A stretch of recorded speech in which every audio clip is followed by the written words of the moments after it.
యుద్ధం గెలవడానికి వ్యూహం ఎంత అవసరమో యుద్ధం చేయడానికి ఆయుధము అంతే అవసరం. రెండు ఉంటే శత్రువు వణికిపోవాల్సిందే. ఇదే ఫార్ములాను పక్కాగా ఫాలో అవుతోంది భారత్. రక్షణ రంగాన్ని బలోపేతం చేసుకుంటోంది. రికార్డు కేటాయింపులు జరిపిన కేంద్రం అధునాతన ఆయుధాలను సమకూర్చుకోవడంతో పాటు శత్రువు వెన్నెలో వణుకు పుట్టించే పరీక్షలు నిర్వహిస్తోంది. మన భూభాగంపై కన్నేయడం కాదు కదా, కన్నెత్తి చూసినా అంతు చూస్తామని వార్నింగ్ ఇస్తోంది.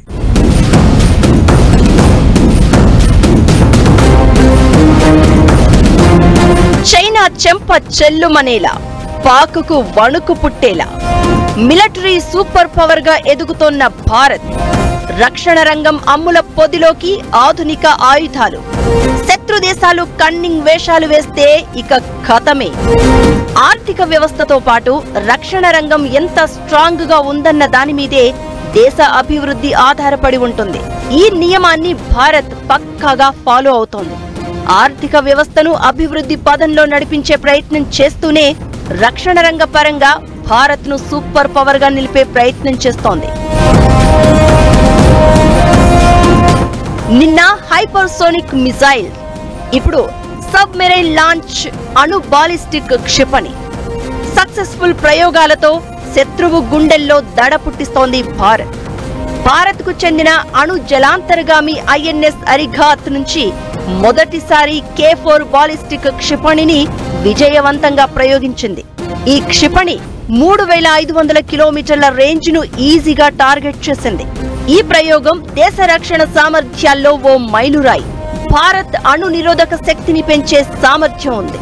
ఒక దేశంపై సెకండ్ అటాక్ చేయగల సామర్థ్యం దీని ప్రత్యేకత.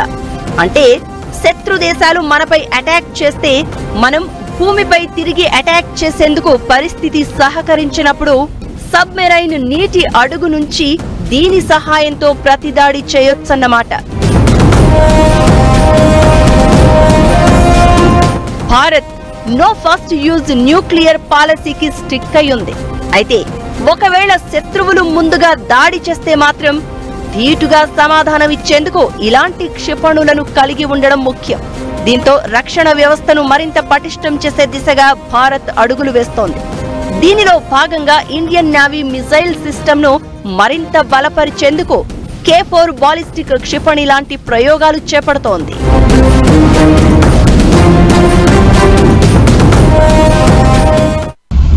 న్యూక్లియర్ మిసైల్స్ అనగానే దాంతో పాటు biological as well as chemical weapons కూడా క్యారీ చేయగలదు. అలాగే సౌత్ చైనా సీ నుంచి ఫైర్ చేయడం వల్ల complete China and south east Asia మన రేంజ్లోకి వస్తాయి. కంప్లీట్ ఇండియన్ ఓషన్ మన కంట్రోల్లో ఉన్నట్టు.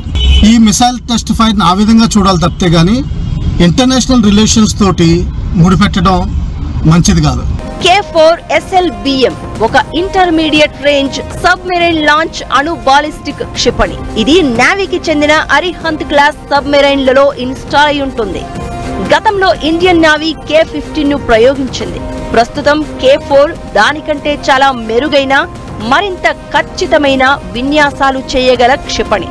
ఈ 2 stage missile solid rocket motor ద్వారా రన్ అవుతుంది.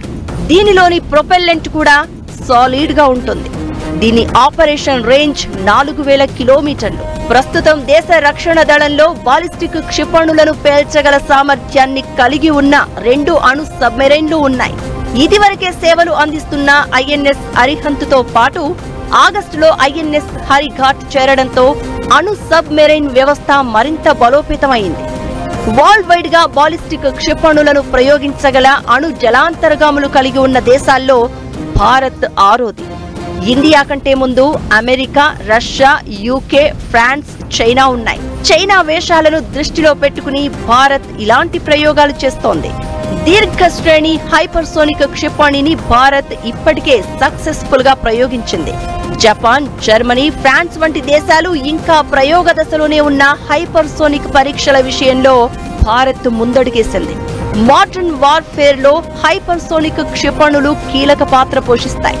దూరం నుంచి శత్రు లక్ష్యాలను సంప్రదాయేతర మార్గాల్లో ధ్వంసం చేయడంలో మిసైళ్లు సమర్థవంతంగా పనిచేస్తాయి. బాలిస్టిక్ తరహాలో నిర్ణీత కక్షలో ప్రయాణించకుండా వంకర టింకరగా ప్రయాణించే సామర్థ్యంతో ఈ క్షిపణులు శత్రుదేశం గగనతల రక్షణ వ్యవస్థల కన్నుగప్పి తమను తాము సేవ్ చేసుకుంటాయి. అణ్వాయుధాలను సంధించడంలో వీటి ఉపయోగం తప్పనిసరిగా అవసరం.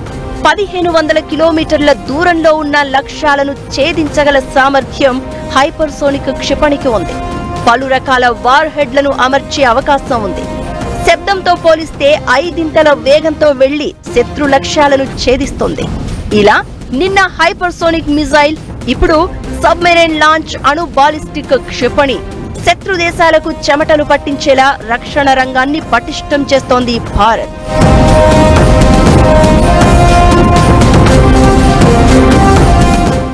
నింగి, నేల, నీరు ప్రతి చోట బలగాలను, ఆయుధాలను సూపర్ స్ట్రాంగ్ చేయడమే లక్ష్యంగా భారత్ అడుగులు వేస్తోంది.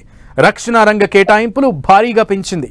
అత్యాధునిక టెక్నాలజీని మిలిటరీకి అందించే ప్రయత్నాలు చేస్తోంది. ఆర్మీ స్ట్రాంగ్ అని విర్రవీగుతున్న చైనాకు పంచ్ ఇచ్చేలా భారత్ సూపర్ స్ట్రాంగ్ గా ఎదుగుతోంది. రక్షణ రంగంలో మన బలం ఎంత? రక్షణ రంగ బలోపేతంపై భారత్ దృష్టి సారించింది. సాయుధ దళాలకు అడ్వాన్స్డ్ ట్రైనింగ్ ఇవ్వడంతో పాటు research and development, cyber warfare, నావికా దళం, నిఘా వ్యవస్థను పటిష్టం చేయడంతో పాటు ఆర్టిఫిషియల్ ఇంటెలిజెన్స్, క్వాంటమ్ కంప్యూటింగ్ లాంటి విషయాలపై ప్రత్యేక శ్రద్ధ చూపిస్తోంది. ఓవైపు చైనా, మరోవైపు పాకిస్తాన్ నుంచి ఎప్పుడు ఎలాంటి ప్రమాదం వస్తుందో ఊహించలేదు. దీంతో డిఫెన్స్ లో మరింత పటిష్టం చేసేలా రక్షణ రంగానికి భారీగా కేటాయింపులు జరుపుతోంది భారత్. దేశ జీడీపీలో 2.4% అంటే దాదాపు 6,21,000 కోట్లు కేటాయించింది. రక్షణ రంగ కేటాయింపుల్లో ప్రపంచంలో భారత్ 4వ స్థానంలో నిలిచింది. మొత్తం బడ్జెట్ లో 1.72 లక్షల కోట్లను ఆయుధాల ఆధునీకరణకే ఖర్చు చేస్తోంది మోదీ సర్కార్. వచ్చే 5-6 ఏళ్లలో సాయుధ బలగాల ఆధునీకరణ కోసం 10.5 లక్షల కోట్లు ఖర్చు చేయాలి అన్నది భారత ప్రభుత్వం ఆలోచనగా కనిపిస్తోంది. దీంతో రానున్న రోజుల్లో సరికొత్త ఆయుధాలు భారత అమ్ముల పొదిలోకి వచ్చి చేరడం ఖాయం. సాయుధ బలగాల విషయంలో భారత్ సూపర్ స్ట్రాంగ్ గా ఉంది. 14 లక్షల మంది సైనికులు ఇండియన్ ఆర్మీలో ఉండగా 4,750 ట్యాంకులు, 10,000కు పైగా సాయుధ వాహనాలు, 4,000కు పైగా మోడర్న్ ఆర్టిలరీ వెహికల్స్ ఉన్నాయి. వీటితో పాటు రాకెట్ లాంచర్లు, న్యూక్లియర్ మిసైల్స్, ఖండాంతర క్షిపణులు, టాక్టికల్ బాలిస్టిక్ క్షిపణులు కూడా భారత్ అమ్ముల పొదిలో ఉన్నాయి. ఇండియన్ వైమానిక దళంలో 1,70,000 మందికి పైగా సైనికులు ఉండగా 1926 ఎయిర్ క్రాఫ్ట్లున్నాయి. ఇండియన్ నేవీలో రకరకాల వార్షిప్లు ఉన్నాయి. 2 ఎయిర్ క్రాఫ్ట్ క్యారియర్లు, 12 డిస్ట్రాయర్లు, 12 ఫ్రిగెట్లు, 18 కార్వెట్లు, 16 సబ్ మెరైన్లు ఉన్నాయి. వీటన్నింటికీ తోడు త్వరలో కొన్ని న్యూక్లియర్ సబ్ మెరైన్లు వచ్చి చేరనున్నాయి. దీనికి సంబంధించి ఇప్పటికే కేటాయింపులు జరిగాయి. ఇకటు భవిష్యత్తు యుద్ధాలను దృష్టిలో పెట్టుకుని డ్రోన్లను సిద్ధం చేస్తోంది భారత్. అమెరికా నుంచి ప్రిడేటర్ డ్రోన్లను రప్పిస్తున్న మోదీ సర్కార్ దేశీయంగానూ తయారీపై దృష్టి సారించింది. ఇప్పటికే సబల్ 50 డ్రోన్లు సైన్యానికి అందుబాటులోకి వచ్చాయి.